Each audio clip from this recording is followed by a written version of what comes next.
Hello friends, हम पढ़ रहे हैं न्यूक्लियस।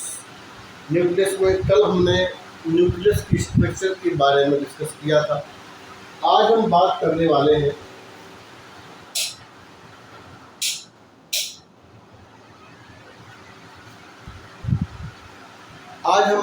वाले हैं न्यूक्लियस में एक बहुत ही महत्वपूर्ण स्ट्रक्चर जिसे कहते हैं हम न्यूक्लियर कोर कॉम्प्लेक्स। इस स्ट्रक्चर के बारे में आज हम डिस्कस करने वाले हैं। कल हमने जब न्यूक्लियर एनवेलप पढ़ाया था तब बताया था कि न्यूक्लियस का जो एनवेलप है, इस एनवेलप में जगह जगह पर इस तरह के छिद्र पाए जाते हैं। अब ये छिद्र जो होते हैं ये बड़े होते हैं, छोटे नहीं होते हैं। इन छिद्रों को हम कहते हैं न्यूक्लियर कोर कॉम्प्लेक्स। ये जो आप डायग्राम देख रहे हैं, ये पूरा एक कंप्लीट डायग्राम है इस न्यूक्लियर कोर कॉम्प्लेक्स का। ठीक है, ये दोनों न्यूक्लियर मेम्ब्रेन, इधर न्यूक्लियर मेम्ब्रेन, इधर न्यूक्लियर मेम्ब्रेन और बीच में है न्यूक्लियर कोर। इस कोर को मैंने यहाँ पर डायग्राम किया है। तो इस डायग्राम के अंदर आपको दिख रहा है कि ये न्यूक्लियर रिंग है, यानी कि अगर देखा जाए तो ये न्यूक्लियस की तरफ है, इसलिए इसको कहते हैं न्यूक्लियर रिंग। ये जो बाहर की तरफ ये रिंग है, इसको हम कहते हैं साइटोप्लाज्मिक रिंग, क्योंकि ये साइटोप्लाज्म की तरफ है ना। इसमें दो है ना, दो चीजें हैं, इधर साइटोप्लाज्म है, इधर न्यूक्लियर है, फिर न्यूक्लियस है, न्यूक्लियोप्लाज्म। तो जो अंदर की तरफ होगा, इधर की तरफ, उससे हम कहेंगे न्यूक्लियर रिंग, और जो इधर साइटोप्लाज्म की तरफ होगा उससे हम कहेंगे साइटोप्लाज्मिक रिंग। अब इसमें कुछ ये फाइब्रिस तंतु होते हैं जो साइटोप्लाज्म की तरफ निकले होते हैं, इधर इनको हम कहते हैं साइटोप्लाज्मिक फाइब्रिल्स। ठीक है, ये जो है ना, ये बीच वाला हिस्सा, इसको हम कहते हैं सेंट्रल कोर। वाकई में छिद्र यही होता है, अगर देखा जाए तो छिद्र इस तरह से यही होता है, इसको हम कहते हैं सेंट्रल कोर। तो this is the central core. ये साइड में ये सब इसकी संरचना को सपोर्ट करते हैं। तो ये इसका मेन स्ट्रक्चर है, इसमें आपको दिखाई दे रहा है दो तो रिंग है और ये बीच में सेंट्रल कोर है, ये न्यूक्लियर मेम्ब्रेन है। अब हम बात करते हैं कि आखिर न्यूक्लियर कोर कॉम्प्लेक्स होता क्या है। तो देखो, न्यूक्लियर कोर कॉम्प्लेक्स आज का टॉपिक है हमारा, न्यूक्लियर कोर कॉम्प्लेक्स। तो न्यूक्लियर कोर कॉम्प्लेक्स बेसिकली इसको हम शॉर्ट में कहेंगे एनपीसी, न्यूक्लियर कोर कॉम्प्लेक्स। ये बना होता है प्रोटीन से, या इसके अंदर प्रोटीन्स होती हैं और उन प्रोटीन्स को हम कहते हैं न्यूक्लियोपोरिन्स। एक तो आपको ये बात समझ में आ जानी चाहिए कि न्यूक्लियोपोरिन्स, और न्यूक्लियोपोरिन्स का जो शॉर्ट नेम है वो है NUPS, न्यूक्लियोपोरिन्स, NUPS। ऐसी प्रोटीन्स जो न्यूक्लियर कोर कॉम्प्लेक्स में पाई जाती हैं उन्हें हम कहते हैं NUPS, न्यूक्लियोपोरिन्स। अब हम अगर मानव की बात करते हैं तो मानव में इनकी ईच, फॉर एग्जाम्पल तो लेते हैं, ईच ह्यूमन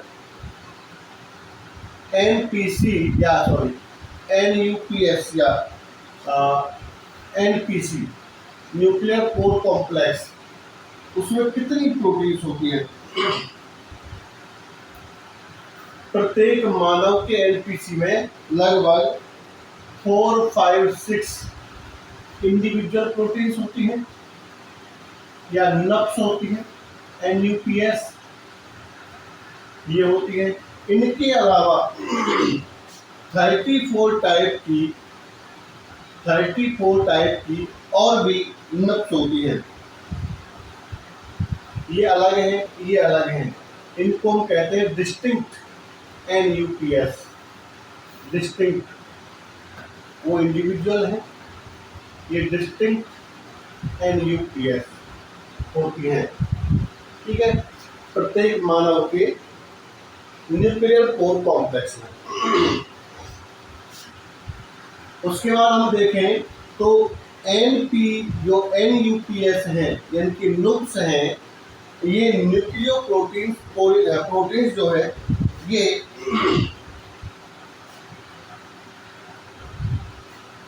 न्यूक्लियोपोरिन बनाती है। छिद्र जो है ना उसको हम कहते हैं न्यूक्लियोपोरिन। न्यूक्लियोपोरिन्स बनाती है, न्यूक्लियोपोरिन्स बनाती है। इसको हम पोर कहते हैं, तो न्यूक्लियोपोरिन्स ही हैं। इनको प्रोटीन कहें, पोरिन कहें, बात एक ही है, इसलिए ज़्यादा कंफ्यूज नहीं होना है। अगर कहीं पर न्यूक्लियोप्रोटीन्स लिखा हुआ है या कहीं भी न्यूक्लियोपोरिन्स लिखा हुआ है तो ज़्यादा कंफ्यूज नहीं होना है। यही न्यूक्स हैं, यही NPC का फॉर्मेशन करती है। तो देखो ये प्रोटीन्स होती हैं और इन प्रोटीन्स में सोलेनॉइड प्रोटीन्स हैं। सोलेनॉइड इनकी स्ट्रक्चर होती है, तो ये सोलेनॉइड प्रोटीन्स होती हैं और इन सोलेनॉइड प्रोटीन्स में डोमेन्स होते हैं, है ना। और ये होती है alpha solenoid and beta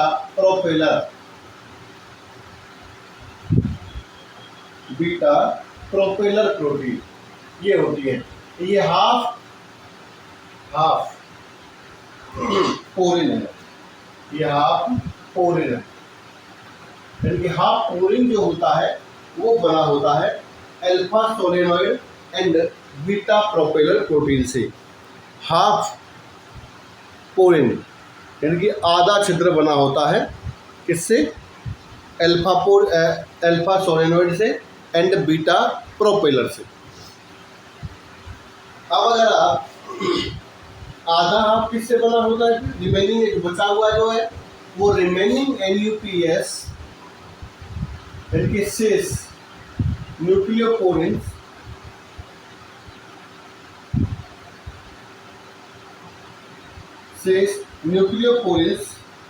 natively unfolded होती है, यानी कि नेटिवली अनफोल्डेड होती है। अब ये नेटिवली अनफोल्डेड स्ट्रक्चर क्या होती है ये थोड़ा आप समझ लीजिए कि जब mRNA होता है, ठीक है, और mRNA से जब कोई प्रोटीन बनती है, ये सब लोग इस तरह से लंबी प्रोटीन बनती है, रेखीय लीनियर। तो ये जो प्रोटीन है ना, ये प्रोटीन एक्टिव तब होगी जब ये फोल्डेड हो जाएगी। फोल्डेड का मतलब है कि ये ग्लोब्यूलर शेप में इस तरह से आ जाती है। अब इसमें कई प्रकार के बंध यहाँ पर बनते हैं। जब ये ग्लोब्यूलर शेप में आ जाती है तो इसको कहते हैं फोल्डेड प्रोटीन और ये होती है एक्टिव। तो हमेशा ध्यान रखना, कोई भी एंजाइम, कोई भी प्रोटीन जब वो एक्टिव होती है तो वो उसकी फोल्डेड फॉर्म होती है, लेकिन अगर वो अनफोल्डेड फॉर्म में है तो फिर वो अपनी एक्टिविटी खो देती है। अगर हम ये कहें कि हम इस प्रोटीन को टेम्परेचर दे रहे हैं, जब प्रोटीन को टेम्परेचर दिया जाता है, आपने पढ़ा होगा कि जब एंजाइम की क्रियाशीलता 50 डिग्री सेंटीग्रेड तक ठीक रहती है या हमने कभी 37, 38, 40 तक ठीक रहती है, जब उसका टेम्परेचर 10 डिग्री बढ़ाते हैं तो उसकी क्रियाशीलता डबल हो जाती है, फिर और 10 डिग्री बढ़ाते हैं तो उसकी क्रियाशीलता खत्म हो जाती है। क्यों हो जाती है? क्योंकि अब उसकी जो एक्टिव फॉर्म है वो खत्म हो जाती है, तो इसकी जो बॉन्डिंग है वो हट जाती है और ये प्रोटीन अनफोल्डेड कंडीशन में इस तरह से लीनियर हो जाती है। तो इस कंडीशन को हम कहते हैं अनफोल्डेड और इस कंडीशन को हम कहते हैं फोल्डेड। तो ये जो आधा पोरिन है वो तो इस कंडीशन में होता है और आधा पोरिन जो है वो अनफोल्डेड इस कंडीशन में होता है। ट्रांसमेम्ब्रेन जो इसके आर पार होती है, ट्रांसमेम्ब्रेन नुक्स,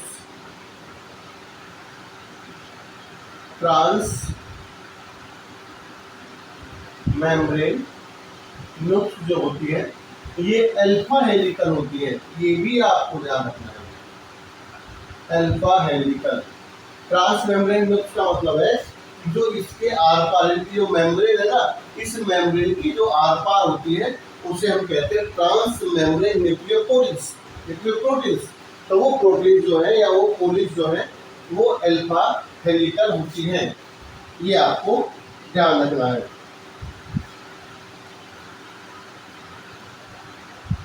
आप स्क्रीनशॉट ले सकते हैं, मैं इसे निकालूंगा।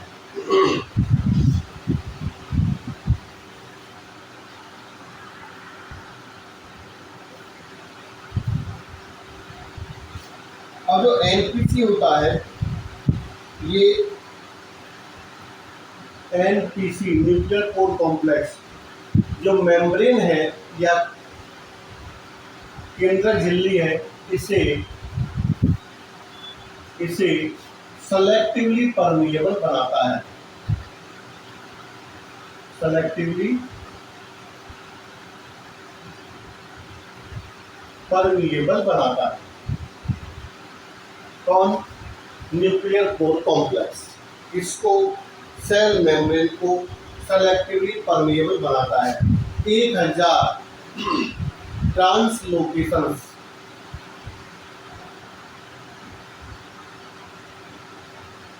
इससे पर सेकंड हो सकते हैं। 1000 ट्रांसलोकेशन यानी 1000 स्थानांतरण इससे पर सेकंड में हो सकते हैं। तो काफ़ी ज़्यादा इसकी रेट होती है भाई, यहाँ से निकलने की और अंदर जाने की। ये जो रेट है या दर है या जो गति है वो काफ़ी ज़्यादा है। इससे 1 सेकंड में 1000 स्थानांतरण हो सकते हैं। अब इसका जो साइज है वो एनपीसी का जो साइज है वो 120 नैनोमीटर का डायामीटर होता है। इसका जो व्यास है वो 120 नैनोमीटर का होता है। 120 नैनोमीटर का होता है।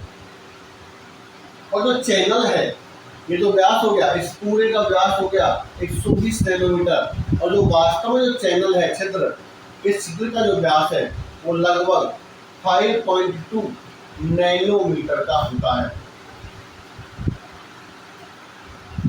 केंद्र का जो एनपीसी है, न्यूक्लियर पोर है, उसका पूरा का पूरा डायमीटर अगर देखा जाए तो ये होता है लगभग 120 नैनोमीटर का, और जो चैनल है वास्तव में उसका वो होता है 5.2 नैनोमीटर का।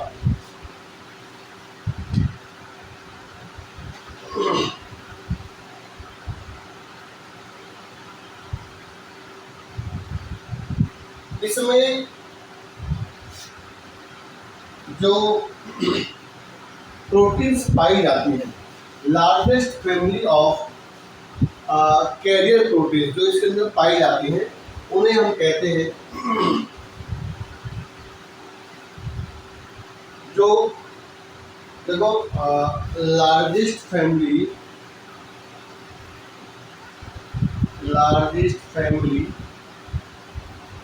ऑफ न्यूक्लियर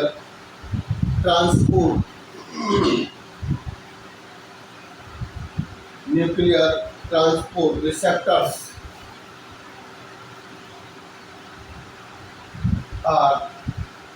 ये आपको थोड़ा ध्यान रखना है। इसका नाम है कैरियोफेरेंस।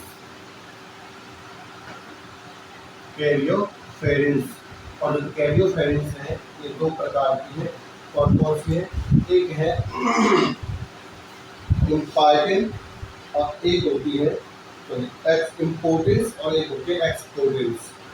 तो एक तो होती है एक्सपोर्टेंस जो एक्सपोर्ट करती है, और एक होती है इम्पोर्टेंस जो इम्पोर्ट करती है चीज़ों को या पदार्थ को।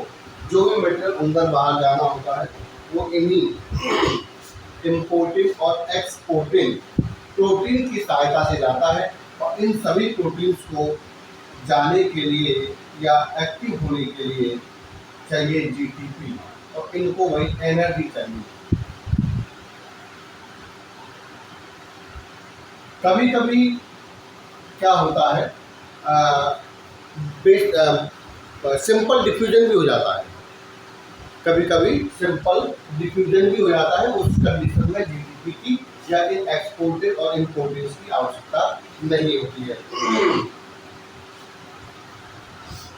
अब इसके काम क्या क्या है ये भी देख लीजिए कि न्यूक्लियर कोर कॉम्प्लेक्स के कार्य क्या क्या है। कार्य देखिए क्या क्या है।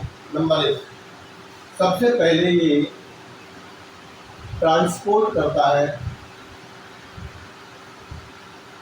ट्रांसपोर्ट ऑफ mRNA और राइबोसोमल प्रोटीन।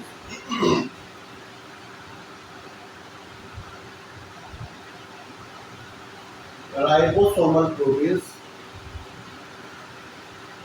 इधर from nucleus to cytoplasm, from nucleus to cytoplasm. ठीक है, देखिए जब यूकेरियोटिक सेल्स के अंदर ट्रांसक्रिप्शन और ट्रांसलेशन की क्रियाएं अलग अलग होती है।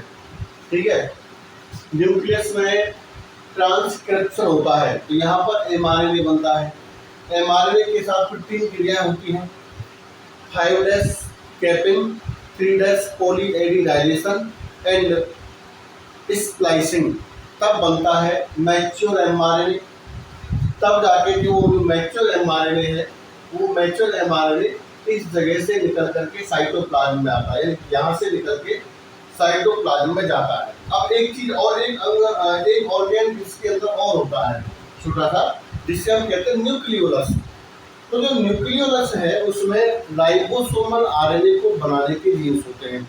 तो राइबोसोमल जो आरआरएनए है या जिसको हम कहते हैं आरआरएनए, उसका निर्माण हमेशा न्यूक्लियोलस में होता है।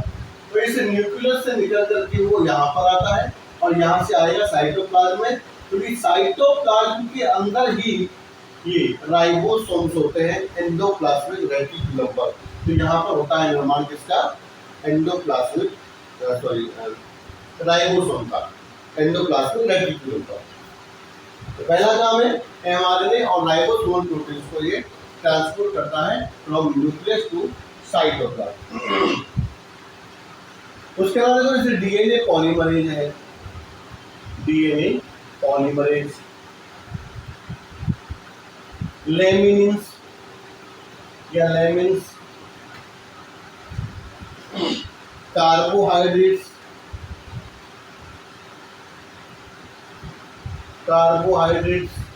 लिपिड्स,